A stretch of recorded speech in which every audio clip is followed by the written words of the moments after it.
हनुमंत लला की जय जय, श्री हनुमंत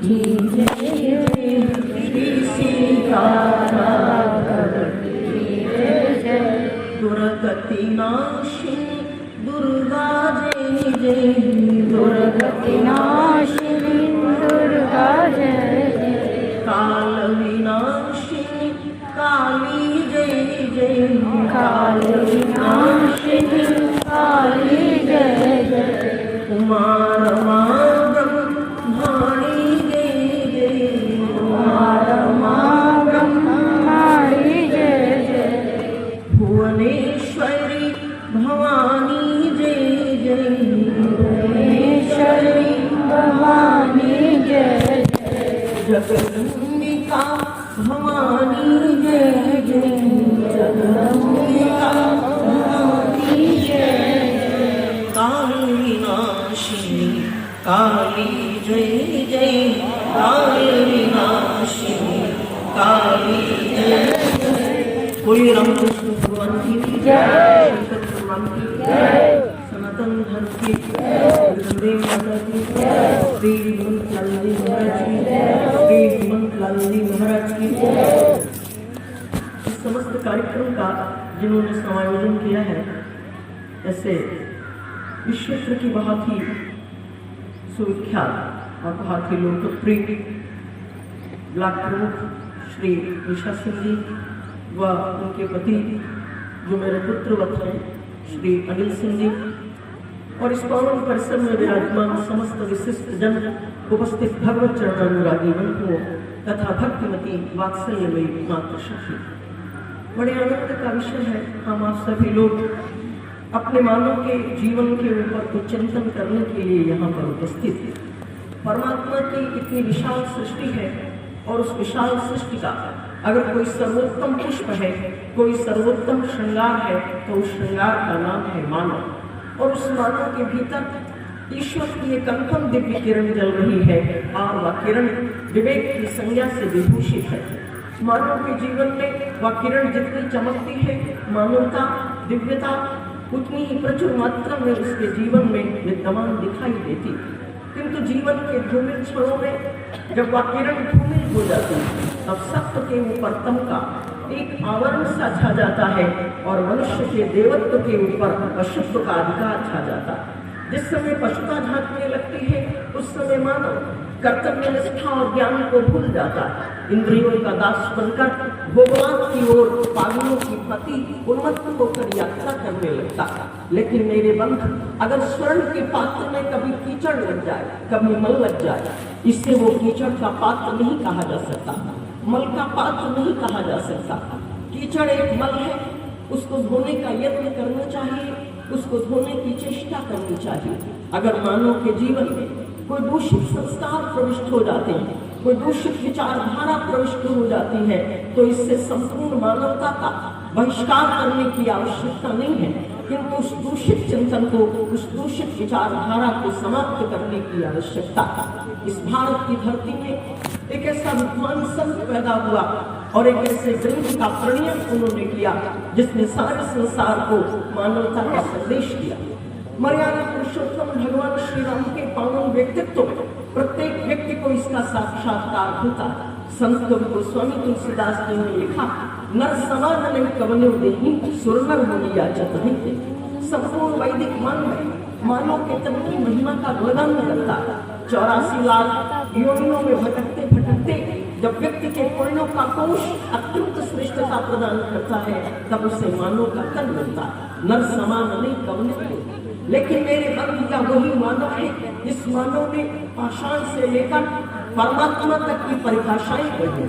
वह निश्चित ही अपने संबंध में अन्यों की अपेक्षा कुछ अधिक और उत्तम मान्यता प्रस्तुत करेगा, परंतु निष्पक्ष होकर देखा जाए तो चेतना के उत्तरोत्तर विकास क्रम में जो पड़ाव मानव तन का है, वह निस्संदेह विशिष्ट है। इसमें परमात्मा के दिव्य और नैसर्गिक गुणों के साथ पाशविक बंधन और पाषाण की जड़ता दोनों विद्यमान है। एक ओर जहाँ मानव का तन साधन का धाम है, मोक्ष का द्वार है, वहीं दूसरी ओर नर्तन पाए विषय मंदेही भी है। संसार के नाना दुखों से मुक्ति के लिए जहाँ इसमें भवसिंधु से पार जाने की सहज योग्यता है, नर्तन भवबारित कर बेरो है, वहीं पर आत्मघाती प्रमाद आत्मा में गत जाने की संभावना भी विद्यमान दिखाई देती। देवी याचक इस मानव शरीर गीत गाने की अलौकिकता के साथ अपशब्द बोलने की अश्लीलता भी है। स्वर्ग और अपवर्ग के दोराहे पर खड़ा हुआ मनुष्य मात्र संकल्प और चिंतन के सहारे परमात्मा और पशु, बंधन और मोक्ष का, सुख और दुख दोनों भोग सकता। मानव का तन देकर परमात्मा ने आपको एक अवसर प्रदान किया है, एक चांस प्रदान किया है। जन्मांतरों के पाप के प्रक्षालन का अवसर आपके पास है और जन्मांतरों तक भार ढोए न चुके ऐसे पाप पहाड़ के नीचे दबने का खतरा भी है। प्रखर प्रतिभा, उत्कृष्ट चेष्टा, विमल विचार, भक्ति भावना, निष्कपट आचरण, तप तितिक्षा और त्याग के द्वारा सृष्टि के गुप्त सत्य को जानकर दुखों की आत्यांतिक निवृत्ति के साथ ही पांडित्य के गर्व, कुचेष्टा, भोग विचार, मलिन वासना, दंभ, कपट, असहिष्णुता और राग के कारण यह मानव अंतहीन दुखों का शिकार नहीं हो सकता। एक ओर तो परमात्मा भी मानव के चिंतन के बाहर नहीं है। मानव का व्यक्तित्व इतना विराट है, मानव का व्यक्तित्व इतना विशाल है कि वो परमात्मा की भी खोज कर सकता। किंतु यही मानव जब धर्म की ओर मुड़ता है तब उसमें हम श्री राम की कल्पना करते हैं, हम श्री कृष्ण की कल्पना करते हैं, स्वामी विवेकानंद की कल्पना करते हैं, रामकृष्ण परमहंस की कल्पना करते हैं, आदि गुरु भगवान शंकराचार्य की कल्पना करते हैं। लेकिन यही मानव जब धर्म के पंथ का खंडन करता है और केवल अपने स्वार्थों के लिए जीवन जीना प्रारंभ करता है, तब जिस व्यक्तित्व में हम श्री राम के त्याग की कल्पना करते हैं वही हिरण्यकश्यप जैसा बन जाता है, वही कंस जैसा बन जाता है, वही रावण जैसा बन जाता है, हिटलर जैसा तानाशाह बन जाता है। और जिस मानव के व्यक्तित्व में हम श्री राम के त्याग की कल्पना करते हैं, जिसने राष्ट्र के निर्माण के लिए अयोध्या की संपत्ति का भी परित्याग कर दिया, जब मानव धर्म के पंथ का खंडन करता है तब वह इतना मोहान हो जाता है, इतना स्वार्थी हो जाता है कि केवल एक गिलास पानी से बुझने वाली मानव की प्यास अनंत नरमुंडों से निःशुल्क शोणी धारा को पीकर भी अतृप्ति का अनुभव करती है। केवल कुछ गज जमीन में आश्रय लेने वाले मानव के शरीर के लिए संपूर्ण पृथ्वी भी छोटी पड़ने लगती। केवल एक रोटी से भरने वाला पेट करोड़ों खजानों को खा करके भी अतृप्ति का अनुभव करता है। इसलिए मानव को धर्म की बड़ी गहरी आवश्यकता। जब मानव के जीवन में धर्म समाप्त होता है तब मानव मोहांत हो जाता है। शेर की हिंसा, भेड़िए की धूर्तता, सांप का दंभ, लोमड़ी की चालाकी, श्वान की लोलुपता, सर्प का विषैलापन और बिच्छू का दंश भी उस समय इस मानव के सम्मुख शर्म और संकोच का अनुभव करता है। किंतु यही मानव जब धर्म की ओर मुड़ता है तब कीचड़ में कमल, शूल में फूल, पत्थर में परमात्मा, व्यक्ति में सत्य, जगत में जगदीश, वैभव में विभु और प्रपंच में प्रभु का सम्मान करता हुआ प्रहलाद, ध्रुव, विभीषण, विदुर, अशोक, नोबुल, तुलसी, वाल्मीकि, गौतम, गांधी, नानक, महावीर, मोहम्मद, जरथुस्त्र और ईसा बनकर समय की शून्य को कंधे पर उठाकर प्रेम और मैत्री का वरदान, भक्ति और सेवा का सौभाग्य, साधना और सत्य के आशीष को वितरण करने के लिए देवदूत जैसा बनता है और इस भारत की वसुंधरा पर अवतरित होता है और इस संपूर्ण दूषित वातावरण को सात्विक वातावरण में परिणत कर देता है। पानी की तरह बहता हुआ आपका मन जिस सांचे में जाता है वैसा ही भर जाता है। वासना के सांचे से दैत्य बन जाता है, उपासना के सांचे से, धर्म के सांचे से देवता जैसा बन जाता है। एक पौराणिक गाथा मुझे स्मरण में आती। इंद्र और विरोचन एक ही गुरु के दोनों शिष्य थे, किंतु चिंतन के अंतर से एक व्यक्ति देवता जैसा बन जाता है और एक व्यक्ति राक्षस जैसा बन जाता है। मान्यता और बोध का यही तो निर्णायक बिंदु है। यही से मानवता दिशा ग्रहण करती है। मानवीय अमानवीय क्षितिज के दोनों छोर यही से अलग अलग हो जाते हैं। भोग की मान्यता मनुष्य को राक्षस बना देता, किंतु धर्म की मान्यता मनुष्य को देवता जैसा बना देता है। रामचरितमानस में गोस्वामी तुलसीदास ने कहा, मज्जन सब देखी तत्काल, वैचारिक क्रांति, विचारों की क्रांति मनुष्य के जीवन का निर्माण करती। मानव और पशु में थोड़ा सा अंतर दिखाई देता। पशु कर्म तो करता है, पशु भोगों को भोगता है, लेकिन पशु में विचारों की क्रांति नहीं। पशु किसी भी कर्म को कर सकता है लेकिन विचार नहीं कर सकता। मानव का अस्तित्व चिंतन करता है, मानव विचार कर सकता है। वैचारिक क्रांति केवल मानव के लिए है, पशुओं में वैचारिक क्रांति नहीं है, इसलिए वो केवल कर्म करते हैं। इसलिए मानव सर्वश्रेष्ठ है, क्योंकि वो कोई भी कर्म करने के पहले विचार करता, कोई भी कर्म करने के पहले चिंतन करता। और आपकी संस्कृति जिसमें आपका जन्म हुआ है, जिस परंपरा में आप अवतरित हुए हैं, वो तो अत्यंत श्रेष्ठ है। आज से बहुत वर्षों पूर्व जब भारत का एक तरुण सन्यासी इंडियन कल्चर की व्याख्या करने के लिए, धर्म की व्याख्या करने के लिए भारत की धरती के बाहर अमेरिका की धरती पर गया, जिसको हम स्वामी विवेकानंद के नाम से संबोधित करते हैं। स्वामी विवेकानंद जो शिकागो की विशाल धर्म महासभा को संबोधित करने के लिए बिना इन्विटेशन के गए थे, बिना आमंत्रण के गए थे। उनको किसी व्यक्ति ने आमंत्रित नहीं किया था, इन्विटेशन कार्ड नहीं भेजा था, लेकिन स्वामी विवेकानंद जब वहां पर पहुंचे तब उनका किसी ने सम्मान नहीं किया, क्योंकि किसी सभा में अगर आप बिना आमंत्रण के जाएंगे तो आपका सम्मान संभव नहीं। स्वामी विवेकानंद को बोलने का अवसर तब मिला जब शिकागो की धर्म महासभा परिपूर्ण होने लगी। अंतिम दिन, अंतिम सत्र में स्वामी विवेकानंद को 5 मिनट का अवसर प्रदान किया गया कि आप चाहें तो धर्म की व्याख्या कर सकते हैं। इतना विशाल रिलीजन, इतना विशाल धर्म, भारतीय संस्कृति, इसकी व्याख्या कोई व्यक्ति 5 मिनट में कैसे संपन्न कर सकता। लेकिन स्वामी विवेकानंद ने अपने 5 मिनट के समय का सदुपयोग करते हुए कहा, I will speak one sentence and that sentence begins like this, that our Indian philosophy begins from that point, for the philosophy of that whole world ends। इतना विवेचन करने के बाद स्वामी जी महाराज बोले, उन्होंने कहा, अमेरिका की धरती ने मुझे धर्म की व्याख्या करने के लिए 5 मिनट का अवसर दिया है, लेकिन ये भारतीय सन्यासी विवेकानंद अपनी बात सिर्फ 2 मिनट में समाप्त करता है और 3 मिनट अमेरिका की जनता को दान करता है, क्योंकि भारत कभी संशय में विश्वास नहीं रखता, भारत ने सदा त्याग की परंपरा को स्वीकार किया। और स्वामी विवेकानंद के इस प्रवचन का इतना प्रभाव हुआ कि न्यूयॉर्क टाइम्स, जो वहाँ का मुख्य समाचार पत्र में चलता था, प्रथम पृष्ठ के ऊपर प्रातःकाल होते ही स्वामी जी महाराज का बहुत बड़ा चित्र छापा गया। वे अमेरिका के भिन्न भिन्न नगरों में घूम व्याख्या करते रहे, लेकिन एक बात जो उन्होंने अमेरिकन जनता के सामने धर्म की विवेचना करते हुए दोहराई थी, वो आज के समाज के लिए बहुत अनुकरणीय हो सकती। स्वामी विवेकानंद ने कहा था, इस धरती पर जगदीश नारायण की पूजा बहुत दिन से हो रही है और बहुत दिन तक होती रहेगी। इस धरती पर बद्री नारायण की पूजा, लक्ष्मी नारायण की पूजा बहुत दिन से हो रही है और बहुत दिन तक होती रहेगी। लेकिन अगर भारत की धरती को धर्ममय बनाना है और राम राज्य की कल्पना को साकार करना है, तो जब तक दरिद्र नारायण की पूजा नहीं होगी, जब तक व्यक्ति व्यक्ति में परमात्मा का दर्शन नहीं होगा, पदार्थ पदार्थ में परमात्मा का दर्शन नहीं होगा, अणु अणु में परमात्मा का दर्शन नहीं होगा, जब सारे संसार के भीतर ईश्वर का दर्शन किया जाए, तभी तो मानवता के इतिहास को और टूटती हुई और बिखरती हुई मानवता के संदेश को निश्चित रूप से परिपूर्ण किया जा सकता।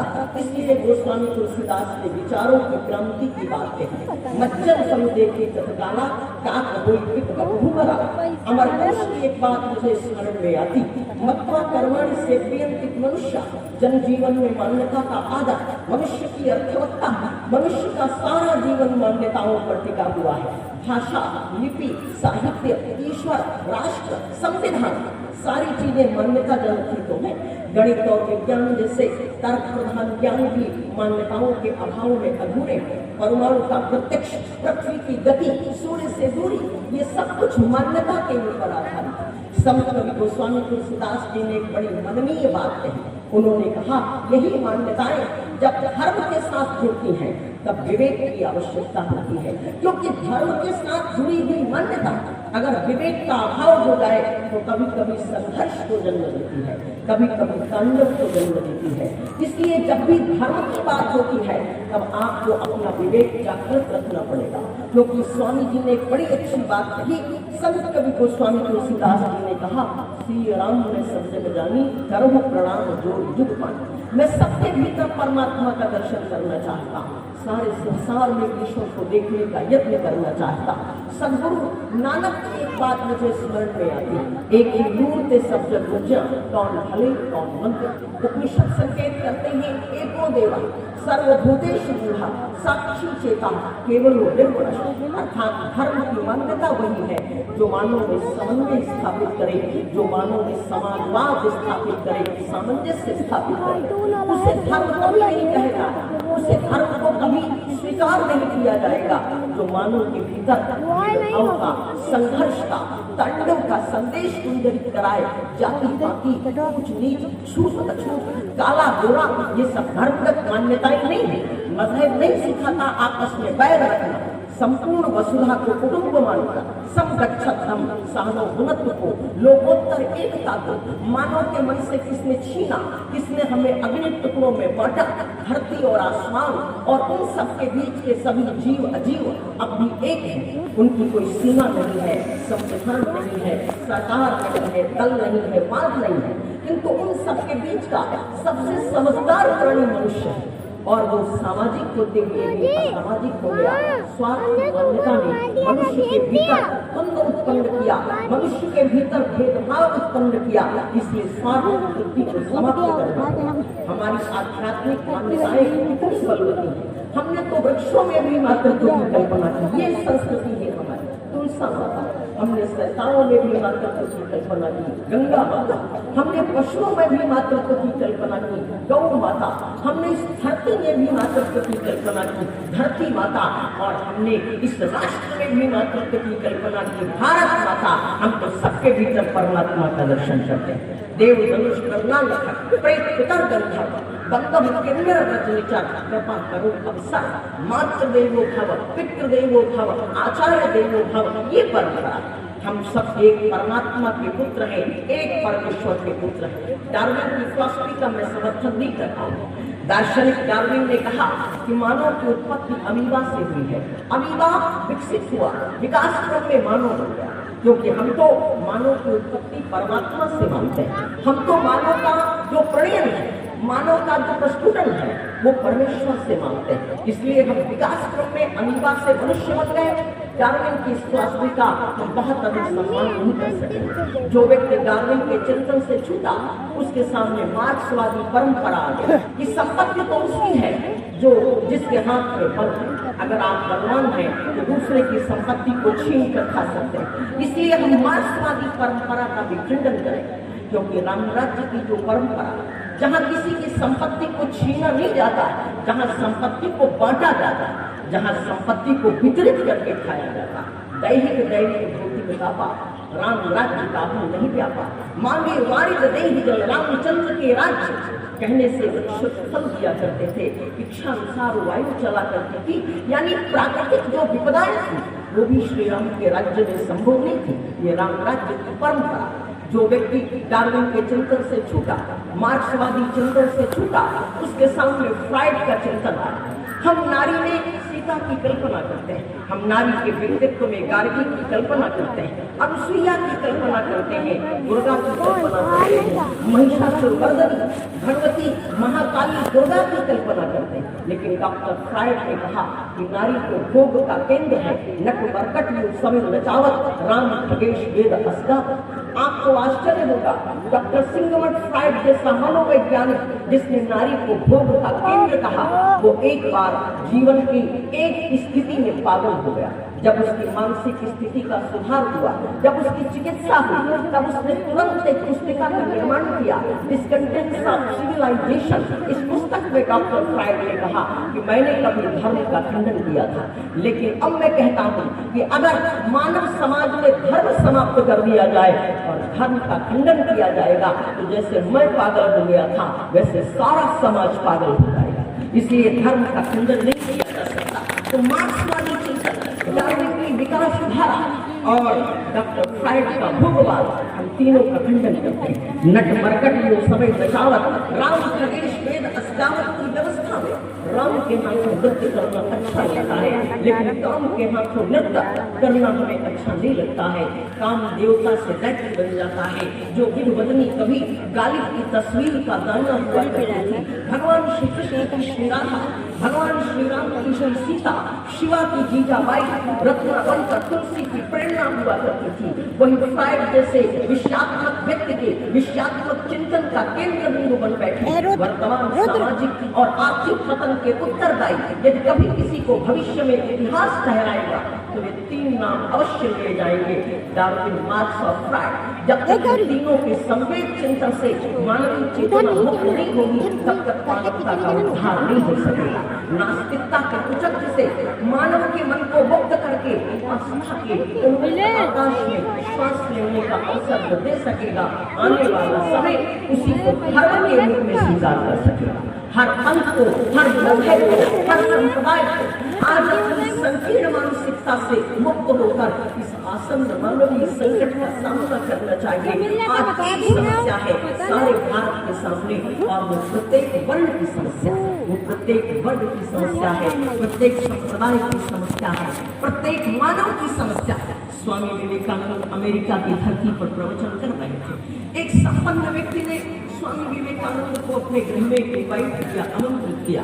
बड़ा सुंदर कक्ष था, बड़ी सुंदर शैया थी, अगर वो चाहते तो विश्राम कर सकते थे। लेकिन स्वामी विवेकानंद बार बार उस कक्ष के अंदर जाते हैं और थोड़ी देर के बाद कक्ष के बाहर निकल कर आ जाते हैं। अमेरिकन लोगों ने कहा, मुझे ऐसा लगता है आप भारतीय संस्कृति के उपासक हैं, आप भारत की धरती के बाहर पहली बार आए हैं, लेकिन इतनी संपत्ति आपने कभी नहीं देखी क्योंकि आप भारत की दरिद्र धरती से, इसलिए आपको निद्रा का आस्वादन करने का जो सौभाग्य है वो प्राप्त नहीं होगा। स्वामी विवेकानंद ने कहा, तुमने बिल्कुल ठीक सोचा। जब भी मैं इस संपत्ति को देखता हूँ, इस शयन कक्ष को देखता हूँ, यहाँ के ऐश्वर्य और वैभव का अवलोकन करता हूँ, तो मुझे इसलिए निद्रा नहीं आ पाती है क्योंकि मुझे भारत का स्मरण आ जाता है। मैं सोचता हूँ कि जब तक भारत का प्रत्येक व्यक्ति भूखा और नंगा है तब तक भारतीय संस्कृति का उपासक विवेकानंद विश्राम कैसे कर सकता है। निवेदन ये करना चाहूंगी, मैं श्री राम को इसलिए नहीं मानती हूँ कि श्री राम ने लंका को जीता। मैं श्री राम को इसलिए नहीं मानती हूँ कि श्री राम ने लंका को जीतने के बाद विभीषण को साम्राज्यवादी बना दिया। मैं श्री राम को इसलिए मानती हूँ कि श्री राम ने लंका को जीतने के पहले अपने आप को जीता, अपने चरित्र को जीता, अपने संयम को जीता।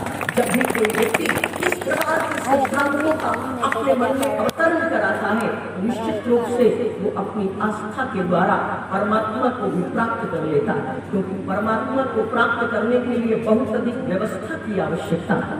व्यवस्था तो समाप्त हो जाती है, व्यवस्था किसी की बहुत अच्छी होती है। मीरा ने परमात्मा को प्राप्त करने के लिए कोई व्यवस्था नहीं की। सूरदास ने परमात्मा को प्राप्त करने के लिए किसी व्यवस्था का अवलंबन नहीं लिया था। गोपियों ने किसी व्यवस्था का अवलंबन लेकर भगवान का दर्शन नहीं किया था। व्यवस्था तो बहुत सामान्य है, लेकिन आस्था प्रत्येक व्यक्ति की प्रधानता रखती है और परमात्मा को आस्था के द्वारा ही प्राप्त किया जा सकता है। रामकृष्ण परमहंस के पास एक व्यक्ति गया और उसने कहा, आप रोज भगवती काली की उपासना करते हैं, क्या आप मुझे भगवान का दर्शन करा सकते हैं? क्या आप परमात्मा का साक्षात्कार मुझे करा सकते हैं? रामकृष्ण परमहंस ने कहा, बिल्कुल करा सकता हूं। परमहंस जी आगे आगे, वो व्यक्ति पीछे पीछे गंगा की बीच धारा में पहुंच करके रामकृष्ण परमहंस ने उस व्यक्ति की गर्दन पकड़ी और बड़ी तेजी के साथ पानी की लहरों में डुबोने की चेष्टा करने लगे। भक्त अत्यंत व्याकुल हुआ, छटपटाने लगा, तो रामकृष्ण परमहंस ने उसकी गर्दन छोड़ी और वो उछल कर ऊपर आ गया। तो परमहंस जी ने उससे प्रश्न किया, भक्त क्या तुम्हें भगवान का दर्शन हुआ? उस व्यक्ति ने कहा, आप कैसी अज्ञानता की बातें करते हैं, मुझे भगवान का दर्शन तो बिल्कुल नहीं हुआ, लेकिन आप 5 मिनट अगर मेरी गर्दन को और पकड़े रहते तो मुझे साक्षात काल का दर्शन हो जाता। रामकृष्ण परमहंस ने कहा, जब मैंने तुम्हारी गर्दन पकड़ी थी और तुम पानी की तरंगों में डूब रहे थे, तब तुम इतने व्याकुल क्यों हो रहे थे, इतने छटपटा क्यों रहे थे? उस भक्त ने कहा, मैं इसलिए व्याकुल हो रहा था, मुझे लग रहा था कहीं मेरे प्राण समाप्त न हो जाएं। मैं अपने प्राणों का संरक्षण करना चाहता था, मैं अपने प्राणों का रक्षण करना चाहता था, अपने प्राणों को बचाना चाहता था। परमहंस जी ने कहा, बंधु, डूबते हुए पानी की तरंगों में जितनी व्याकुलता और जितनी अकुलाहट तुम्हें अपने प्राणों को बचाने के लिए हो रही थी, जब तक इतनी व्याकुलता परमात्मा के लिए नहीं होगी, तब तक परमात्मा का साक्षात्कार नहीं। परमात्मा का दर्शन करने के लिए धर्म की दृष्टि चाहिए। Conception determines perception, human scientist सुकरात अपने चिंतन में लिख रहा है। Conception determines perception. While man's reason is gone with the butcher, उसी गाय को एक वाला भी देखता है और उसी गाय को एक उसका व्यापार करने वाला व्यक्ति भी देखता है। एक व्यक्ति की दृष्टि गाय के दुग्ध पर केंद्रित रहती है, दूसरे व्यक्ति की दृष्टि गाय के चर्म पर केंद्रित रहती है। मैं पदार्थवाद का खंडन नहीं करती हूँ, लेकिन पदार्थवाद की सार्थकता आपको परमात्मा का दर्शन करा दे, ये बड़ा असंभव है। पदार्थवाद को मान करके आप परमात्मा की उस परम भूमिका को प्राप्त नहीं कर सकते। श्रीमद् भागवत की एक बात मुझे स्मरण में आती है। श्रीमद् भागवतकार ने कहा, तुलसी दल मात्र भाव से परमेश्वर मिलते हैं। तुलसी दल मात्र जल से चुरुके विचार, एक चुल्लू भर से परमात्मा को प्रसन्न किया जा सकता है, एक तुलसी दल के पत्र से ईश्वर को प्रसन्न किया जा सकता है। गीत गोविंद के रचयिता जयदेव ने एक बड़ी अच्छी बात कही, जो भगवान का भक्त होता है उसका एक स्वभाव होता है, उसका एक लक्षण होता है। पतत पतत्रे विचलित पत्रे शंकित भवदुपयान रक्षित शैन शक्षित नयना पश्चित पंथान। अगर किसी वृक्ष में कोई पत्ता गिरता है तो भी भक्त को ऐसा लगता है परमात्मा का आगमन हुआ है। अगर कोई पशु दौड़ता है तो भी भक्त को ऐसा लगता है इष्ट का आगमन हो रहा है। अगर कोई पक्षी उड़ता है तो उसके पंखों से जो खड़खड़ाहट का स्वर निकलता है, उसके द्वारा भी भक्त अनुमान करता है कि परमात्मा का आगमन हो रहा है। श्रीमद् भागवतकार ने कहा, यदा कर्म बदाशम वेष्टि निष्ठम मानवा तत्सदैव अविद्याया दुख शांतो करिष्यन्ति। सारा आकाश किसी मानव को मिल जाए, सारी पृथ्वी की संपत्ति किसी मानव को मिल जाए और परमात्मा की दृष्टि, धर्म की दृष्टि, मानवता का पाठ, भगवत भक्ति, परमात्मा का चिंतन मानव को प्राप्त करके आपके जीवन में नहीं है। प्राप्त करने का मूल्य है, इस स्थल को प्राप्त करने का कोई मूल्यांकन नहीं है। इसलिए तुलसीदास जी ने कहा, नर समान लेकर मानव के प्रति बड़ी महिमा। लगभग 3-4 वर्ष पूर्व अपने अमेरिका प्रवास की एक घटना मेरे मन मस्तिष्क में विचरण कर रही। संपत्ति और पदार्थवाद का खंडन तो नहीं करना चाहिए, लेकिन उसका समर्थन भी नहीं करना चाहिए। एक विशिष्ट स्थान पर प्रवचन चल रहा था। अमेरिका बड़ा संपन्न देश है, किसी बहुत बड़े संपन्न व्यक्ति के घर में आवास की व्यवस्था की गई। तो मैंने सोचा, कितनी संपत्ति है, कितना वैभव है, बड़ा भाग्यशाली व्यक्ति होगा जो इस संपत्ति का स्वामी है। थोड़ी देर के बाद एक व्यक्ति आया जिसका शरीर अत्यंत कृश था, जिसका शरीर अत्यंत दुबला पतला था, बड़ा ही दुबला पतला रुग्ण सी क्षीण काया लेकर वो व्यक्ति आया और मैंने उसकी धर्मपत्नी से प्रश्न किया, ये कौन है? तो उसकी धर्मपत्नी ने कहा, ये इस अपार संपत्ति के स्वामी हैं और मेरे पति। मैंने अपने मन में सोचा, कितना वैभव, कितनी संपत्ति, इतने पदार्थ उस व्यक्ति के पास। तो मैंने अपने बंधु से एक छोटा सा प्रश्न किया, विनम्रता पूर्वक आप बताएं, अगर आपको परमात्मा का दर्शन हो जाए, अगर इस क्षीण काया में आपको परमात्मा का साक्षात्कार हो जाए, तो आप परमात्मा से क्या मांगेंगे? उस व्यक्ति ने कहा, सबसे पहले तो मैं परमात्मा से स्वस्थ काया मांगूंगा, सबसे पहले मैं परमात्मा से स्वस्थ शरीर मांगूंगा। तो मैंने कहा, उसके बाद आप परमात्मा से क्या मांगेंगे? तो उस व्यक्ति ने कहा, अगर परमात्मा मेरे ऊपर अपनी बहुत बड़ी कृपा करे और मुझसे दोबारा पूछे कि भक्त तुम्हें क्या चाहिए, तो मैं परमात्मा से यही कहूँगा, हे प्रभु, जब मुझे अगला जन्म देना तब संपत्ति भले ही न देना, पदार्थ भले ही न देना, ऐश्वर्य भले ही न देना, पद प्रतिष्ठा भले ही न देना, लेकिन मेरे ऊपर इतनी कृपा करना कि अगला जन्म मुझे भारत की धरती पर देना। मैं भारतीय शक्तिशाली है, जिसका जन्म भारत की धरती पर हुआ। इसलिए भारतीय संस्कृति का जो उपासक, भारतीय संस्कृति का जो समर्थक है, निश्चित रूप से उसी को सच्चा मानव कहा जा सकता है। ये उपदेश क्यों होते हैं, ये सत्संग का समायोजन कब होता है? आपने विचार नहीं किया होगा, चिंतन नहीं किया होगा। उपदेश जो होते हैं उनके दर्पण में चरित्र का प्रतिबिंब देखा जाता है। कभी अपनी ही आकृति अच्छी नहीं लगती तो इसमें दर्पण का कोई दोष नहीं होता। जब कोई दर्पण देखता है तो वो अपनी पूर्णता को स्वीकार नहीं कर पाता और वो दर्पण को दोषित है। ये दर्पण असत्य संभाषण करता है, ये दर्पण असत्य बोलता है। मैं तो पहले जैसा ही सौंदर्यवान, मैं तो पहले जैसा ही युवा हूँ, लेकिन मेरे बंधु दर्पण कभी असत्य नहीं बोलता। आप जैसे हैं वैसा दिखाता है, आपका स्वरूप जैसा है, आपका व्यक्तित्व जैसा है, वैसा ही बोध कराता है दर्पण। इसलिए दर्पण को दोष देने की कोई आवश्यकता नहीं। निवेदन ये करना चाहूंगी, उपदेश जो होता है धार्मिक प्रवक्ता आपको अपने अस्तित्व का बोध कराता है। आप कैसे हैं, हम कैसे हैं, हमारा अस्तित्व कैसा है। जब समाज के भीतर जड़ता आती है तो उस जड़ता को समाप्त करने के लिए ये विचारों की क्रांति उत्पन्न होती है जो समाज की जड़ता को तोड़ती है। और जब जब समाज की जड़ता टूटेगी तब तब आहें होंगी, कराहें होंगी, चित्कार होंगे। लेकिन प्रकृति का एक महान नियम है, आज तक कोई भी पाषाण पानी के मार्ग को रोक नहीं पाया। वो पत्थर भी टूट कर रेत बन जाता। जब समाज में जड़ता आती है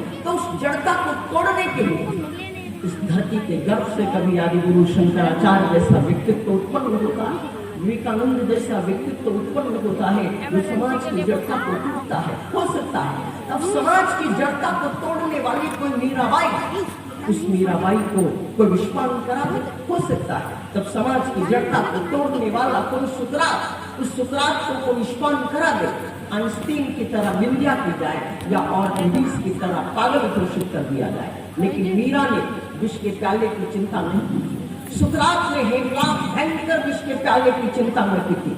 जो भी व्यक्ति धर्म का संरक्षण करता है वो परिस्थितियों से कहाँ घबराता है। रामचरितमानस में आपने एक दृश्य का अवलोकन किया होगा। हनुमंतलाल अशोक वाटिका में प्रवेश करते, अशोक वाटिका के वृक्षों को उखाड़ देते, अशोक वाटिका के सौंदर्य को विध्वंसित करते हैं, अशोक वाटिका के पुष्पों को तोड़ते हैं, सारा सौंदर्य पूर्णता में परिवर्तित करते हैं। अगर भगवान राम चाहते तो इसको उद्दंडता का नाम दे सकते थे। हनुमंतलाल तुमने उद्दंडता की है, अशोक वाटिका के सौंदर्य को विध्वंसित किया है, ये उद्दंडता का कार्य किया। लेकिन भगवान राम से जब चर्चा की हनुमंतलाल की तो भगवान राम ने कहा, हनुमंतलाल आज तुमने उद्दंडता नहीं की है, आज तुमने परोपकार किया। जो कार्य धर्म का रक्षण करने के लिए होता है वो परोपकार होता है, और जो कार्य धर्म के विपरीत होता है, जो कार्य जागृति में किया जाता है उसको परोपकार कहा जाता है। और जो कार्य निद्रा में किया जाता है वो निश्चित रूप से आपके जीवन का कल्याण नहीं कर सकता। तो समाज के दो पक्ष हैं, एक आस्था और दूसरी व्यवस्था। ये भारतीय समाज आस्था प्रधान है। भारत की धरती को संस्कारों की धरती कहा जाता है, भारत की धरती को संयम की धरती कहा जाता है, भारत की धरती को चरित्र की धरती कहा जाता है। लेकिन आश्चर्य की बात तो ये है, जो धरती संयम की धरती नहीं है, जो धरती चरित्र की धरती नहीं है, जो धरती शांति का प्रतीक रही है, वही धरती आज चरित्र शून्य, वही धरती आज आचरण शून्य है। आपने रामचरितमानस का वो आदर्श देखा होगा, मर्यादा पुरुषोत्तम भगवान श्री राम की अर्धांगिनी अशोक वाटिका में विराजमान। उस समय रावण उनके सामने आता है और कल्पना करता है, एक बार दृष्टि उठा करके जगदम्बा देख ले, मेरे से वार्ता कर, इतना प्रयत्न करके मैं सीता को लंका लाया। लेकिन भगवती सीता ने एक बार भी दृष्टि उठाकर रावण की ओर अवलोकन नहीं किया। रावण का सारा प्रयत्न व्यर्थ हो गया। थोड़ी देर के बाद कुंभकर्ण के पास गया निराश रावण, और उसने कुंभकर्ण से चर्चा की। तो कुंभकर्ण ने कहा, तुमको बहुत सारे वेश परिवर्तित करने थे, अगर तुम चाहो तो अपना वेश बदल डालो और श्री राम का नकली वेश बना लो, सीता जी के सामने उपस्थित हो जाओ तो वो तुम्हारा सम्मान करे, अपना वेश परिवर्तित करके देखो तो। लेकिन रावण ने कहा, मैंने ऐसा भी किया, मैंने कई बार ऐसा प्रयास किया है, मैंने कई बार श्री राम का नकली वेश बनाया, लेकिन आश्चर्य की बात तो ये है, जब जब मैं श्री राम का वेश धारण करता हूँ तब तब संसार की प्रत्येक स्त्री के भीतर मुझे माता का दर्शन होता है। मेरे भीतर की बात मैं बुला रही हूँ, फोन के लिए उठा ले रही हूँ। अब बिना सुने रहने जाएंगे। हाँ जा बुला रही हूँ, सीधे बैठो। बताए तो वही से बता देना कि हम नहीं आने वाले। जाओ वचन सुनने आए। क्या बताता ही नहीं, बाहर बैठे हैं साथ में टीचर हैं और वो मेरे ऑफिस से जो वो पप्पू सिंह है वो क्या बता बाहर हैं। अब हम बाहर लेकिन राम के साथ शत्रु का व्यवहार में तब करूंगा जबकि मैं युद्ध स्थल में उपस्थित होऊंगा। लेकिन श्री राम के पास अपनी पुत्र वधू सुलोचना को भेजते हुए मुझे संकोच इसलिए नहीं होता। राम मेरे शत्रु तो अवश्य है, लेकिन राम के चरित्र का मैं अंतर से सम्मान मानता हूँ। धर्म की परिभाषा यही है जो आपके चरित्र को इतना पावन बना दे कि आपका शत्रु भी आपका सम्मान करे, आपका आदर करे। यही तो भारतीय संस्कृति की परिभाषा है। मेरी जब अत्यंत बाल्यावस्था थी तब आपके रविंद्रालय में रूस का एक दल रामलीला का अभिनीत करने के लिए लखनऊ में आया था। जो अभिनेता राम का पार्ट प्ले करता था, मैंने उससे प्रश्न किया था उस बाल्यावस्था में, जब आप राम बनते हैं क्योंकि आप रूसी अभिनेता तो आपको कैसा अनुभव होता? तो उस व्यक्ति ने मुझसे कहा, जब मैं राम का पार्ट प्ले करता हूँ, जब मैं राम का रूप धारण करता हूँ, तब मैं अपने आप को व्यक्ति अनुभव नहीं करता हूँ, मैं अपने आप को विराट अनुभव करता हूँ। राम तो व्यक्ति नहीं है, राम एक पर्सनालिटी है, राम एक व्यक्तित्व है, राम एक विराटत्व है। विश्वरूप रघुवंश मन करम वचन विश्वास लोक कल्पना वेद कर अंग अंग प्रतिजास। राम के व्यक्तित्व में आपको संपूर्ण भारत दिखाई देगा। राम विग्रहवान धर्म, राम चलते हैं धर्म चलता, राम बोलते हैं धर्म बोलता है, राम कोई आचरण करते हैं धर्म आचरण करता है। राम विग्रहवान धर्म, धर्म की बड़ी विचित्र परिभाषा है, लेकिन हमारे आपके जीवन की बड़ी विडंबना है। एक ओर तो हम मंदिरों में घंटी बजाते हैं, बड़ी अच्छी बात है, भगवान के सामने जाकर मूर्तियों को स्नान कराते हैं, लेकिन मंदिर के बाहर जैसे ही निकल कर आ जाते हैं और अपनी दुकान पर बैठते हैं, फिर इतनी मिलावट करते हैं कि परमात्मा को भी पसीना निकल जाता है। मानव के जीवन की बड़ी दुर्दशा है। मानव अपने विचारों की क्रांति रोक नहीं पाता है। व्यक्तिगत क्षेत्र में तो धार्मिकता की बात हम कर सकते हैं ना। प्रश्न उठता है, क्या धर्म की चर्चा केवल समाज का संपन्न वर्ग ही कर सकता है? जो विपन्न समाज है, जो दरिद्र नारायण है, वो धर्म की बात नहीं कर सकता। क्षमा कीजिएगा, संपन्न वर्ग, संपत्तिवान व्यक्ति धर्म की चर्चा मंदिरों के प्राचीरों तक ही कर सकता है। वो मंदिरों की आंतरिक अवस्था का अभिषेक नहीं कर सकता, वो मंदिरों की आंतरिक अवस्था का श्रृंगार नहीं कर सकता। मंदिरों की आंतरिक अवस्था का अभिषेक और श्रृंगार वही व्यक्ति कर सकता है जिसकी आत्मा निर्मल है, जिसका मन पवित्र है, जिसका जीवन पवित्र है। रामचरितमानस में शबरी की उपेक्षा होती है। मैंने आपसे कहा था, मजहब नहीं सिखाता आपस में बैर रखना। रामचरितमानस में मजहब की कहीं चर्चा नहीं है। आप कल्पना कर सकते हैं, शबरी की उपेक्षा की जाती है। शबरी जिस तालाब से जल निकालने जाती है उस पर प्रतिबंध लगा दिया जाता है, क्योंकि शबरी निकृष्ट जाति की है, छोटी जाति की है। परिणाम ये होता है कि एक भक्त का अपमान होता है, भक्त की उपेक्षा होती है, तो तालाब का जल दूषित हो जाता है, उसमें कीटाणु हो जाते हैं, उसमें कृमि हो जाते हैं। भगवान राम के पास जब लोग पहुंचे और उन्होंने कहा कि शबरी की उपेक्षा हुई है और तालाब का जल दूषित हो गया है, क्योंकि शबरी को जल निकालने पर प्रतिबंध लगा दिया गया कि इसके छूने से जल अपवित्र हो जाए। भगवान राम ने कहा, एक भक्त का अपमान हुआ है, इसलिए तालाब का जल तब पवित्र होगा, इसका एक ही तरीका है, जब शबरी के चरणों का चरणामृत उसमें मिलाया जाएगा, तालाब का जल पवित्र। एक भक्त की उपेक्षा नहीं होनी चाहिए। व्यक्तिगत क्षेत्र में सभी धार्मिक हो सकते हैं, गंगा के दर्शन से, मंदिरों के दर्शन से, संतों के प्रवचन से आपके संस्कार पावन बन सकते हैं। लेकिन क्षमा कीजिएगा, गंगा के पास जो पवित्रता है वो गंगा की है, मंदिरों के पास जो पवित्रता है वो मंदिरों की है, संतों के पास जो पवित्रता है वो संतों की है। लेकिन गंगा की पवित्रता आपको पवित्र नहीं कर सकती, संतों की पवित्रता आपको पवित्र नहीं कर सकती, मंदिरों की पवित्रता आपको पवित्र नहीं कर सकती। गंगा की पवित्रता आपको तभी पवित्र करेगी जब आपका मन पवित्र हो, आपका अंतर पवित्र हो। संतों की पवित्रता आपको तभी पवित्र करेगी जब आपका मन पवित्र हो, आपका अंतर पवित्र हो। मंदिरों की पवित्रता आपको तभी पवित्र करेगी जब आपका अंतर पवित्र हो, आपका मन पवित्र हो। शूल और फूल दोनों एक ही मूल से उत्पन्न हुए, एक ही मूल, एक ही उपादान कारण के दोनों का, किंतु स्वभाव में, धर्म में, अभिव्यक्ति में दोनों ही अलग अलग समझ ना जाता है, दोनों ही अलग अलग समझे जाते हैं। धर्म क्रांति का क्षेत्र, धर्म की बात और क्रांति दोनों एक दूसरे से जुड़े हुए हैं। धार्मिक व्यक्ति को संघर्ष तो करना पड़ता है। मर्यादा पुरुषोत्तम भगवान श्री राम ने धर्म का संकल्प लिया, भंडारम वनवास की ओर प्रस्थान किया। से धर्म का संकल्प लेते हैं आखिरी मैया बोली परी है जेल में सारी संपत्ति हार जाती है। धर्म का संकल्प लेते हैं प्रहलाद, थोड़ा बहुत पिता के बरसना भी द्वारा चाहिए। अपमानित होते हैं। धर्म का संकल्प लेकर महात्मा ध्रुव विमाता के द्वारा अपमानित होते हैं। धर्म का संकल्प लेने वाले तुलसीदास पत्नी के द्वारा अपमानित बुआ होते है हैं। ऋतु धर्म का संकल्प लेने वाले मामा बड़ी पिता के बोझ को ढोते हैं। अंचल को फोट कोई भी व्यक्ति ऐसा नहीं है जिसने धर्म का संकल्प हमारी लिया चक्की है उसमें देख लेते हैं। और उसे संकल्प हमने लेकिन भगवती कुंती से सचिन के भाई लोग हैं कहते हैं तुम ये हो क्या शांति से आप संपत्ति की चर्चा करेंगे कि विपत्ति? आप संपत्ति मांगती हैं या विपत्ति? अगर कोई परमात्मा के सामने आए और परमात्मा स्वयं इससे कहेंगे कि आपको संपत्ति की आवश्यकता है या विपत्ति की आवश्यकता है, तो सारा समाज संपत्ति की चर्चा करेगा। लेकिन भगवती कुंती से जब भगवान कृष्ण ने पूछा, देवी कुंती तुम्हें संपत्ति चाहिए या विपत्ति चाहिए, तो कुंती माता ने कहा, प्रभु मुझे संपत्ति की कोई आवश्यकता नहीं है, मैं विपत्ति चाहता हूँ।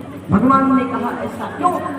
तो कुंती ने कहा संपत्ति का मैं इसलिए समर्थन नहीं करूंगी, जब व्यक्ति के पास संपत्ति आती है तब वो आपको भूल जाता है, आपका विस्मरण कर जाता है। लेकिन जब व्यक्ति के पास विपत्ति आती है तब वो बार बार आपका चिंतन करता है, आपका स्मरण करता है। इसलिए वो संपत्ति वंदनीय नहीं है जो परमात्मा की स्मृति करा दे, वो संपत्ति निंदनीय है जो परमात्मा की स्मृति कराए, जो परमात्मा की स्मृति में आपको डुबाए, वो संपत्ति वंदनीय है। और वो संपत्ति निंदनीय है जो परमात्मा की स्मृति कराए। संत विनोबा जी के पास कोई अमेरिकन आया और उसने प्रश्न किया, आप एक बात बताएं, आप नास्तिक दुराचारी को वरीयता देते हैं या आस्तिक सदाचारी को वरीयता देते हैं? विनोबा जी ने कहा तुम्हारा प्रश्न ही गलत है। कोई व्यक्ति आस्तिक और दुराचारी ऐसा नहीं हो सकता, और कोई व्यक्ति नास्तिक और सदाचारी ऐसा नहीं हो सकता। विनोबा जी ने कहा ये प्रश्न गलत है। तो उस व्यक्ति ने कहा मान लो ऐसा हो जाए, आस्तिक को दुराचारी हो और नास्तिक सदाचारी हो, तो आप वरीयता किसको दें? तो विनोबा जी ने कहा मैं आस्तिक दुराचारी को वरीयता दूंगा, क्योंकि आस्तिक दुराचारी का भविष्य सदाचारी होगा। आस्तिक दुराचारी अंततः लीला गायन करने वाला बिल्व मंडल बन जाता है। आस्तिक दुराचारी महात्मा तुलसीदास बन जाता है। आस्तिक दुराचारी सूरदास बन जाता है। आस्तिक दुराचारी का जब दुराचार समाप्त होता है तब वो महर्षि वाल्मीकि बन जाता है। इसलिए मैं आस्तिक दुराचारी का सम्मान करता हूँ। व्यवस्था का खंडन मैंने इसलिए किया, एक बड़ी कठिनाई है समाज की। व्यवस्था कई बार बनती है, लेकिन व्यवस्था में आपको पूर्ण संतोष हो ये संभव नहीं, क्योंकि व्यवस्था कभी किसी की निर्दोष हो ही नहीं सकती। चाहे वो भगवान राम की व्यवस्था हो और चाहे वो भगवान कृष्ण की व्यवस्था। व्यवस्था में दोष निकालना ये मानव का स्वभाव है, लेकिन व्यवस्था निर्दोष तो नहीं होती, लेकिन आस्था प्रत्येक व्यक्ति की निर्दोष होती है। इसलिए आपको व्यवस्था में बहुत अधिक अपना मन लगाने की आवश्यकता नहीं है। आपको आस्थावान बने और आस्थावान बनकर परमात्मा का चिंतन करें, परमात्मा की भक्ति करें, परमात्मा के नाम की उपासना करें। नर समाज नित्य आज की कथा का जो सूत्र है, मानव के तन की बड़ी महिमा, मानव के तन की बड़ी गरिमा, सुरनर मुनि याचक है। और इस मानव के तन को प्राप्त करके भगवान का साक्षात्कार आदि गुरु भगवान शंकराचार्य के जीवन की एक घटना मुझे स्मरण है। जब उनको छोटे से शंकर के नाम से संबोधित किया जाता, केवल शंकर कहा जाता। उनके माता पिता भगवती जगदम्बा के अनन्य उपासक हैं। एक दिन उनके पिता को कहीं बाहर जाना पड़ा, तो उन्होंने अपनी धर्मपत्नी से कहा, आज जगदम्बा की उपासना तुम परिपूर्ण करो। पिता तो बाहर चले गए, माता भी किसी कारणवश उपासना नहीं कर सकी, तो शंकराचार्य जी अत्यंत बालक थे, उनसे आग्रह किया गया कि आज जगदम्बा की उपासना तुम परिपूर्ण करो। बाल्यावस्था तो थी, शंकर ने भगवती को स्नान कराया, अर्चना की, वंदना की, भगवती को भोग लगाने के लिए जब समय आया, हम लोगों का एक स्वभाव, जब भोग हम लगाते हैं परमात्मा तो किसी पात्र में कोई वस्तु, कोई नैवेद्य रखते हैं और उसको सामने रखते हैं, पर्दा खींच देते हैं, घंटी बजाते हैं, कल्पना करते हैं कि भगवान ने हमारा भोग स्वीकार किया। लेकिन भगवान ने भोग स्वीकार किया है या नहीं किया है, इसकी प्रतीक्षा किसी भक्त ने कभी की नहीं। लेकिन शंकराचार्य जी ने पात्र में भर कर रखा और भगवती साक्षात न हुई तो शंकर रुदन करने, ये कैसे पत्थर की प्रतिमा, पाषाण की प्रतिमा मैं कैसे समझूं? जगदम्बा ने मेरे भोग को स्वीकार किया। जब शंकर रुदन करने लगे, बहुत जोर जोर से जब जगदम्बा प्रकट हो साक्षात और उठी और शंकराचार्य के हाथ से दुग्ध के पात्र को छीन लिया और एक ही श्वास में सारे दुग्ध का पान कर गए। जब दुग्ध पान कर गई तब तो शंकर और जोर जोर से रुदन करने लगे। तब जगदम्बा ने प्रश्न किया, माई ने प्रश्न किया, शंकर अब तो तेरी आराधना परिपूर्ण हो गई, अब तू रुदन क्यों कर रहा है? जब किसी की तपस्या और साधना परिपूर्ण होती है तब उसे प्रसन्न होना चाहिए, अब तो रुदन क्यों कर रहा है? शंकराचार्य जी बालक थे, उन्होंने कहा, माता मैं इसलिए रुदन करता हूँ, अगर संसार के लोग स्वार्थी हो जाए तो व्यक्ति को रुदन नहीं करना चाहिए, लेकिन जब साक्षात परब्रह्म जगदम्बा स्वार्थी हो जाए तब व्यक्ति को रुदन करना चाहिए। शंकराचार्य की बात को श्रवण कर माता ने प्रश्न किया, कैसे? बालक शंकर ने कहा, मां जब मेरे भौतिक शरीर को जन्म देने वाली माता प्रतिदिन भोग लगाती थी तब थोड़ा सा प्रसाद मेरे लिए भी छोड़ देती, लेकिन तो इतनी स्वार्थी निकली कि सारे के सारे दुग्ध का पान कर लिया, तूने एक बिंदु भी प्रसाद में शेष नहीं छोड़ा, इसलिए मैं रुदन करा। भगवती को बहुत अच्छा लगा और भगवती करुणामयी है, वात्सल्यमयी है।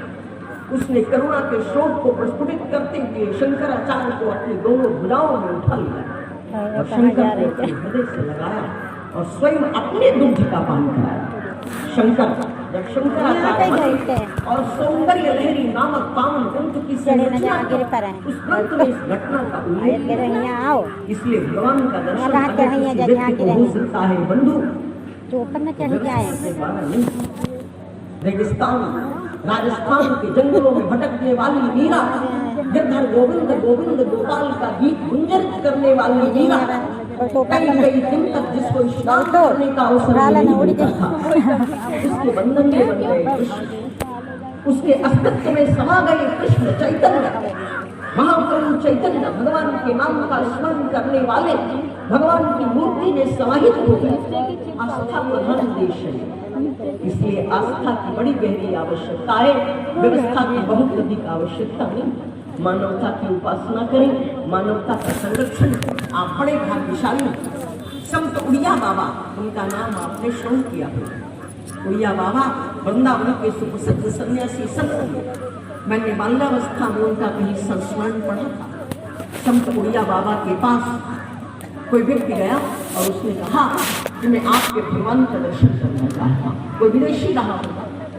संत उड़िया बाबा ने उसको बांके बिहारी के मंदिर में भेजा और कहा, जाओ भगवान का दर्शन करके आओ। वो गया और लौटा, क्योंकि वृंदावन के लोग गए हैं, उन्होंने देखा है कि भगवान श्याम सुंदर की जो मूर्ति है वो श्याम वर्ण है, इसलिए गौरांग श्वेत वेशधारी अंग्रेज श्याम वर्ण की भगवान की मूर्ति को देखकर लौटा और उसने उड़िया बाबा से कहा, अगर मुझे ये बात अमेरिका में ही मालूम हो गई होती कि आपके श्याम सुंदर इतने काले हैं तो मैं भारत आता नहीं और उनका दर्शन भी करने नहीं जाता। उड़िया बाबा ने कहा, अगर तुम्हारे शरीर में कुछ काला है तो तुम्हें उसका भी परित्याग कर देना चाहिए। उसने कहा, मैं तो गौरव भैया बाबा ने कहा मुझे दिखाई दे रहा है, तेरे इस गौरवर्ण में तेरे दो नेत्र दिखाई दे रहे हैं और नेत्रों के बीच में काले काले ज्योति के दो बिंदु दिखाई दे रहे हैं।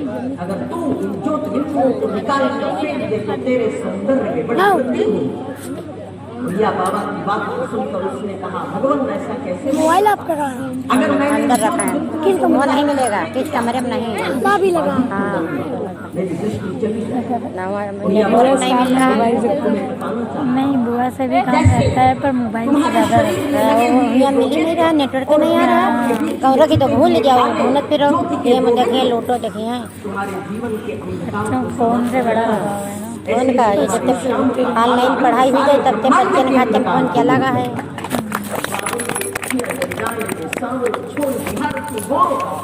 नेत्रक्षे नहीं होते तो भगवान के सौंदर्य का अवलोकन न करना चाहते। इसलिए मानवता की परिभाषा क्या है? संपत्ति का मैं इसका खंडन नहीं करता। शायद में बड़ी अच्छी बात नहीं, बड़ा क्षणिक है मानवता जीवन। Time is short and way is long, time and time wait for nobody, millions are devoted in the force of time. आदमी का जिस्म क्या है जिस पे शैदा है जहां, आदमी का जिस्म क्या है जिस पे शैदा है जहां, एक मिट्टी की इमारत एक मिट्टी का मकान। आदमी का जिस्म क्या है जिस पे शैदा है जहां, एक मिट्टी की इमारत एक मिट्टी का मकान। खून का गारा बना है, ईंट जिसमें हड्डियां, चंद श्वासों पर चला है ये ख्याले आसमां। मौत की पुरजोर आंधी इससे जब टकराएगी देख लेना ये इमारत खाक में मिल जाएगी। मानव के जीवन में कितनी क्षणिक परिभाषा, कितनी नश्वर परिभाषा। Time is short and way is long. इसलिए परमात्मा को प्राप्त करने का जो मार्ग है उसका एक ही नाम है आस्था। Love is God and God is love. प्रेम के द्वारा परमात्मा को आप चाहें प्राप्त कर सकते हैं, भक्ति के द्वारा ईश्वर का दर्शन कर सकते हैं, ईश्वर का साक्षात्कार कर सकते हैं। मानवता की संरक्षण की बात भी आज के प्रवचन में मैंने कहनी चाहिए। भारतवर्ष की एक बड़ी विडंबना है, आपके भीतर परमात्मा विराजमान है, वंशी वादन कर रहा है, वेणु वादन कर रहा है, आपको पुकार रहा है। हम सभी परमेश्वर के अंश हैं, परमेश्वर नहीं है, ईश्वर ब्रह्म के अंश, उत्तमत परमात्मा के अंश। और क्या अपने आप को अहंकार पूर्वक ईश्वर घोषित करना। खाना वहाँ जाओ आज भारत में 24-25 नकली भगवान तैयार हो गए, जिन्होंने अपने आप को भगवान घोषित कर दिया है। बहुत से भगवान को जेल की हवा भी खा, मानव के समाज में बड़ी विडंबना। समय नचावत राम खगेश वेदस गावत, मानव के जीवन की बड़ी दुर्व्यवस्था।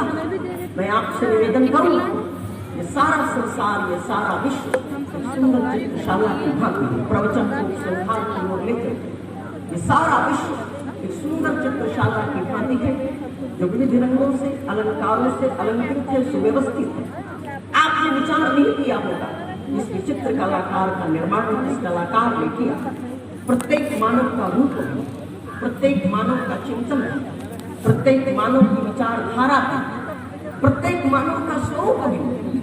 एक व्यक्ति दूसरे व्यक्ति से सर्वथा कितने व्यक्त और अव्यक्त स्वरूपों का निखार, पर्वतों की गगन चुंबी शिखरें, वन पुष्पों की लंबी कतार, झरनों गंगा की लहरों की हरिहर का मीनार, आकाश में सूर्य चंद्र और सितारों का सम्मेलन, सारी व्यवस्था, ये सारा प्राकृतिक सौंदर्य किसी मानव के द्वारा निर्मित है, ये केवल परमात्मा के द्वारा ही निर्मित है।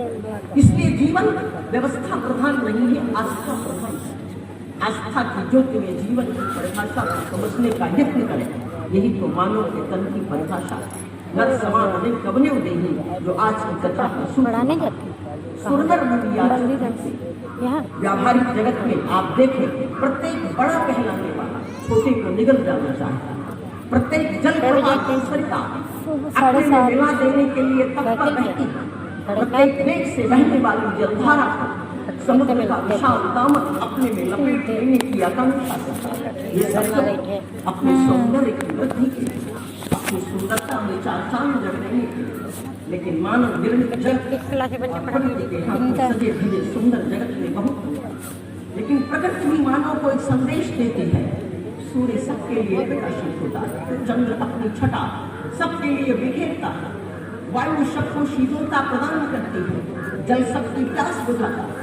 लेकिन तुम्हारा मानव समाज ये तो शताब्दियों के पुरुषार्थ के पश्चात भी अभी तक संसार के तीव्र दुखों से त्राण नहीं पा सका। अभी तो मानव संस्कृति ही अपूर्ण है। आज का साइंटिस्ट, आज का वैज्ञानिक गर्व करता है अपने अन्वेषणों, अपने आविष्कारों, लेकिन अभी तक मानव ने उस तत्व को प्राप्त नहीं किया है जो मानव के भीतर के पशुत्व का खंडन कर सके। धर्म कोई बाजार में बिकने वाली वस्तु नहीं है कि उठाया तराजू और दे दी जाए तौल। धर्म को अंतरंग की अनुभूति में पहचानना पड़ता है। धर्म का अर्थ होता है आत्मानुभूति, आत्म संयमन, आत्म साक्षात्कार। चारों पुरुषार्थों का श्री गणेश धर्म के द्वारा होता है। रामचरितमानस इसका प्रत्यक्ष उद्धरण है। धर्म के भीतर त्याग की परिभाषा प्रस्फुटित होती है। आपने एक दृश्य का अवलोकन किया होगा, भगवती सीता को रावण लिए जा रहा है। कितना बलशाली है। रावण के बल की कल्पना नहीं की जा सकती। चलत दशांग दोलन धर्म, ब्राह्मण वंश में उत्पन्न होने वाला उत्तम पुलस्त करना थी, चारों वेदों का ज्ञाता। जब गर्जन करता था तो ब्रह्मांड कंपित हो जाता था। भौतिक दृष्टि से विश्व का सर्वोन्नत पुरुष, संपत्ति की अथाह पराकाष्ठा, स्वर्ण की लंका में जीवन व्यतीत करने वाला रावण। लेकिन जीवन में एक वस्तु का नितांत अभाव था, चरित्र का बहुत बड़ा अभाव। चलत दशांग दोलन धर्म, भगवती सीता को लिए जा रहा है लंका की ओर। सीता क्रंदन करती है। कोई है जो मेरी अस्मिता का रक्षण करे, कोई है जो इस भारतीय ललना की मर्यादा का रक्षण करे। उस समय पर एक पक्षी उठ करके खड़ा होता है, अत्यंत शीलता गर्जन कहता है, पुत्री तुम्हें बहुत अधिक चिंतित होने की आवश्यकता है। जितना बल मेरे शरीर में, उसी बल के अनुसार मैं तुम्हारा संरक्षण करूंगा। जटायु तुमको दो, मेरे भूख लगी। कहाँ बाल, कितना शीलकाय जर्जरकार, कहाँ रावण का बल। रावण ने कपाल निकाली और जटायु के संपूर्ण व्यक्तित्व को रक्त रंजित कर दिया, अंग भंग कर दिया, पंखों को काट डाला। रक्त रंजित जटायु पृथ्वी पर गिर पड़े। सीता जी को लेकर रावण तो चला गया, लेकिन थोड़ी देर के बाद भगवान श्री राम उधर से आए और दो गति प्रदान की जटायु को अपने हाथों पर रखकर उसका दाह संस्कार किया, जो बड़े बड़े योगियों को भी प्राप्त नहीं।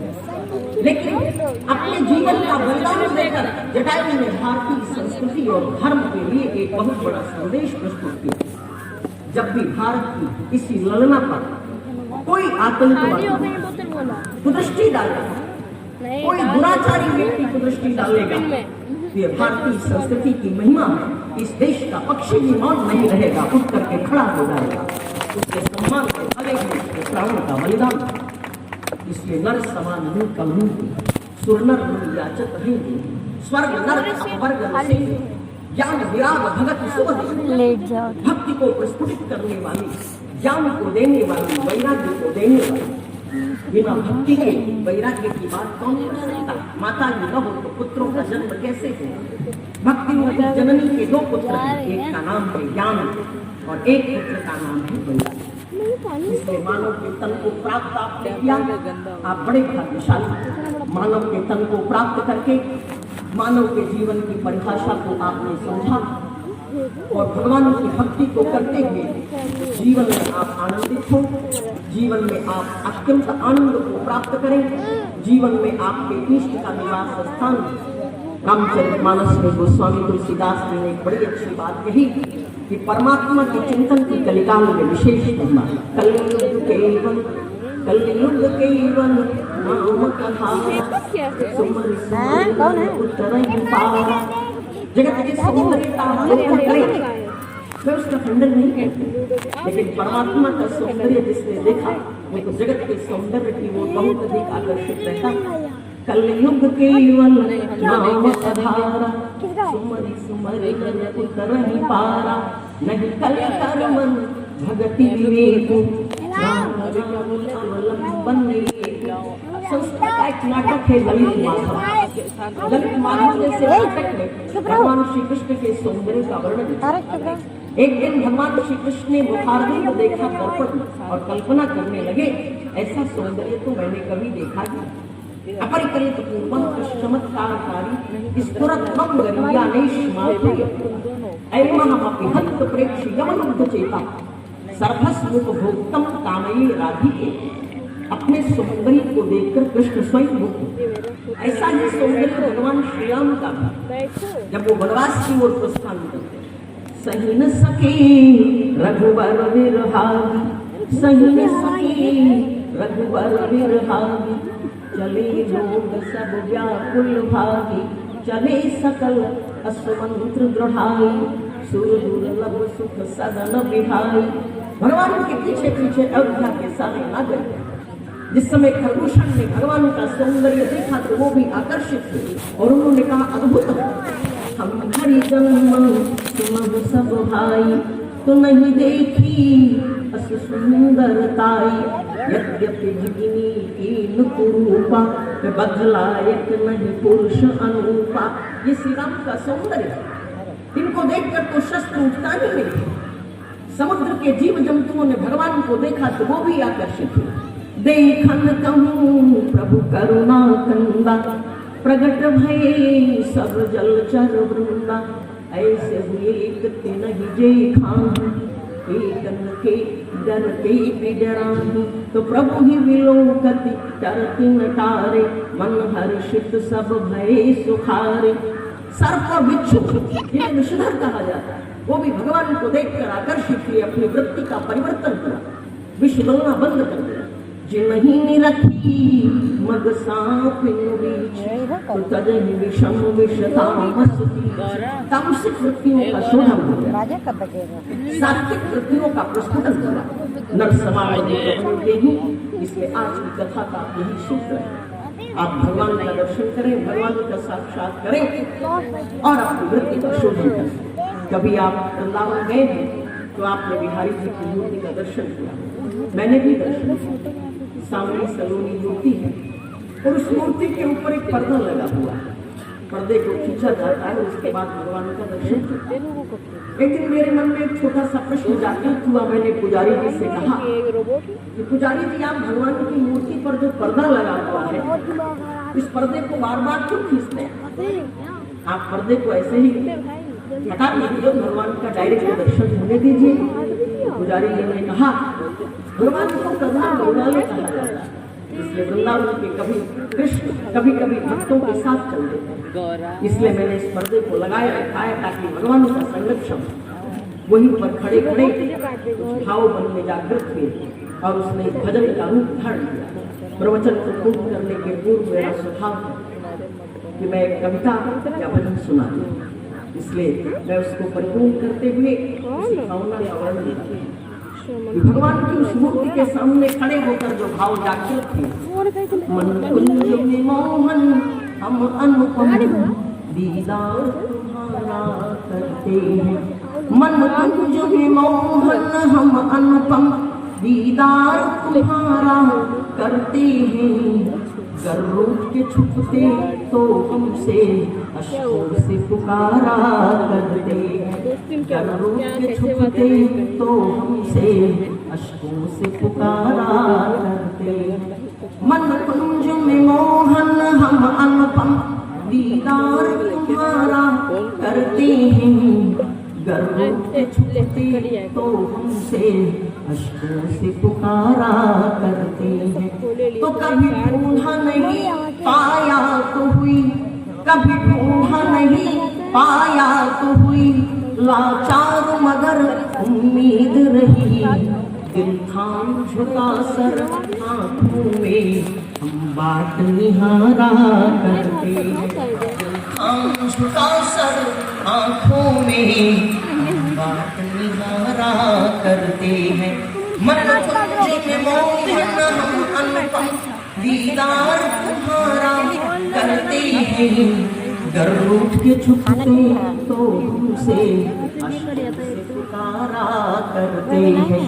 तो बिहारी जी का एक स्वभाव, सूरत को दिखाकर छुप जाना, सूरत को दिखाकर छुप जाना, तड़पाना तुम्हारी आदत है। सूरत को दिखाकर छुप जाना, तड़पाना तुम्हारी आदत है, हम इसको छुड़ाने की कोई तदबीर विचारा करते हैं, हम इसको छुड़ाने की कोई तदबीर विचारा करते हैं। मन कुंज में मोहन हम अनुपम दीदार तुम्हारा करते हैं, गर रूठ के छुपते तो हमसे अश्कों से पुकारा करते हैं। आ जाओ हृदय मंदिर में मेरे, आ जाओ हृदय मंदिर में मेरे, अलवेले नटवर सांवरिया।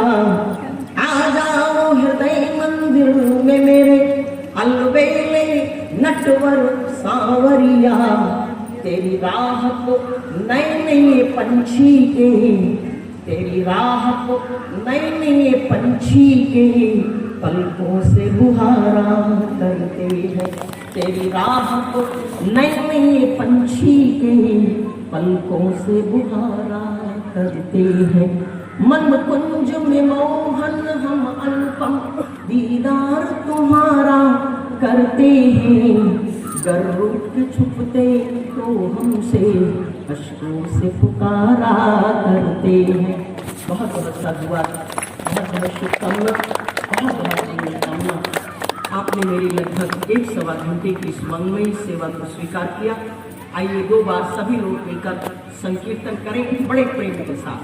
गोविंद जय जय गोपाल जय जय, गोविंद जय जय गोपाल, श्री राधा रमण हरि गोविंद जय जय, श्री राधा रमण हरि गोविंद, गोविंद जय जय गोपाल जय जय, गोविंद जय जय गोपाल जय जय, गोविंद जय जय गोपाल जय जय, गोविंद जय जय गोपाल जय जय, श्री राधा रमण हरि गोविंद जय जय, श्री राधा रमण हरि गोविंद जय जय, श्री राधा रमण हरि गोविंद जय जय, श्री राधा रमण हरि गोविंद जय जय, श्री राधा रमण हरि गोविंद जय जय, श्री राधा रमण हरि गोविंद जय जय। बड़े प्रेम के साथ घोष करें, ये सारा मंडल गुंजरित हो जाए। बोलिए रामकृष्ण भगवान की जय, रामकृष्ण भगवान की जय, शंकर भगवान की जय, शंकर भगवान की जय, सनातन धर्म की जय, सनातन धर्म की जय, जगदम्बे माता की जय, जगदम्बे माता की जय, श्री हनुमंत लाल जी महाराज की जय, श्री हनुमंत लाल जी महाराज की जय, भारत माता की जय, गंगा माता की जय, गौ माता की जय, गायत्री माता की जय, आज के आनंद की जय। बड़े प्रेम के साथ जय घोष करें। ऐसी गर्जना कि आपकी गर्जना जहाँ पहुँचनी चाहिए वहाँ तक पहुँचे। धर्म की जय, धर्म की जय, अधर्मता अधर्मता प्राणियों में प्राणियों में विश्व का कल्याण, विश्व का कल्याण। पार्वती